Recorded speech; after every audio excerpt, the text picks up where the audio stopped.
Hello and welcome to another digital combustion tutorial. Today's tutorial we're going to focus on transferring simulations from your Mac to your iPad. And it's a little different now because iTunes no longer exists on the Mac, so it's a little different as far as the way that you transfer your simulations. So what I'm going to do, I have a Finder window open here, so just open up your Finder, it doesn't matter what screen, and if you look down here toward the bottom, I'm going to plug in my iPad and you'll see it pop up and appear. So there it is, Digital Combustion's iPad. And once you open up, you can see this screen here. Now you may get a warning that you need to trust this device and allow it to connect. And if you do, just go ahead and click OK on that, and then you'll finally get to this screen. So it's going to tell you all about your iPad that's currently plugged in.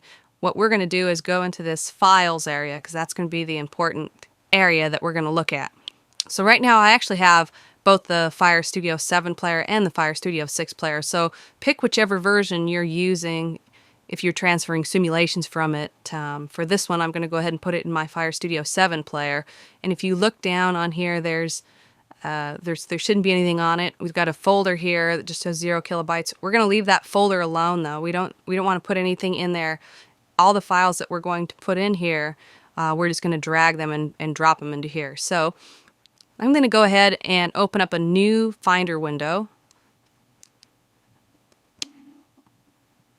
And that's going to bring up another window here. And from there, I'm just going to go ahead and find my sims that I want. I have some blue card sims on here that I want to move in. And you can see here that we've got all these sims on, but these are all exported sims, which means they have a DCS and an LBR file.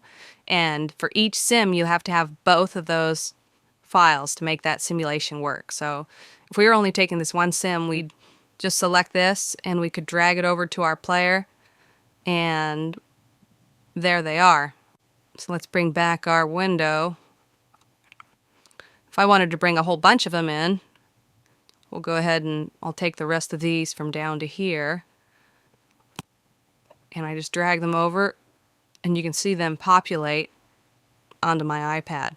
So now I've got all of these simulations now on my iPad, and they'll show up as soon as I start Fire Studio now on the iPad. Those will all be there. Now if I wanted to get rid of either one or all of these, you just highlight them and you can right click and click delete. It's going to ask if you want to delete that simulation, that file, and then it's gone. So that's how you remove anything that you don't want on there anymore.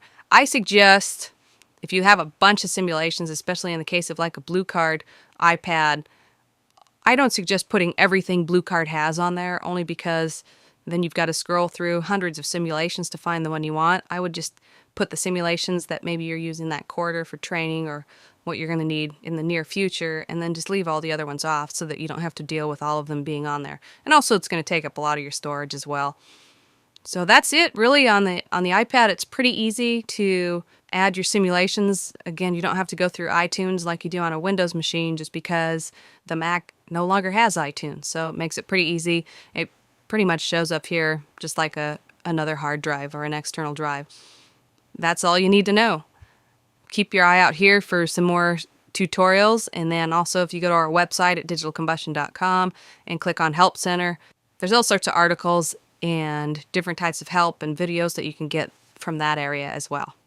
Thanks for watching, and we'll see you on the next tutorial.